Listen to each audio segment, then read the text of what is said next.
Friends, welcome to கர்ப்பம் சமையல். இன்றைக்கி சுண்டைக்காய் சட்னி தாங்க வைக்க போகிறோம். இரத்த சோகை பிரச்சனை உள்ளவங்களுக்கு, வயிற்றில் புழு பிரச்சனை உள்ளவங்களுக்கெல்லாம் இந்த சட்னி வச்சு கொடுத்தா ரொம்பவே நல்லது. நம்ம சொன்னாதாங்க தெரியும் இது சுண்டைக்காய் சட்னின்னு. ஏன்னா சுண்டைக்காயில் இருக்கிற கசப்பு கொஞ்சம் கூட இந்த சட்னியில் தெரியாதுங்க. ஸோ இந்த மெத்தடில் சட்னி வச்சு பாருங்கள், கொஞ்சம் கூட கசப்பே இருக்காது. இந்த சட்னி வைக்க 4 பொருள் போதும். வெங்காயம், தக்காளி, சுண்டைக்காய், காரத்திற்கு மிளகாய், அவ்வளவுதான். எல்லாமே சம அளவு எடுத்துப்போம்.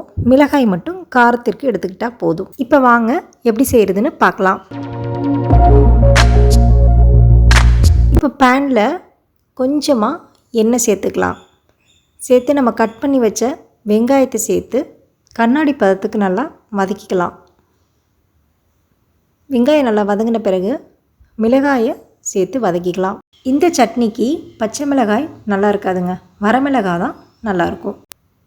இப்போ நம்ம சுண்டைக்காயை சேர்த்துப்போம். சுண்டைக்காயை காம்பை மட்டும் நீக்கினா போதுங்க, அதை வகுந்தெல்லாம் விட வேண்டாம், முழுசாகவே சேர்த்துக்கலாம். வதங்கின பிறகு தக்காளியையும் சேர்த்து நல்லா வதக்கிக்கலாம்.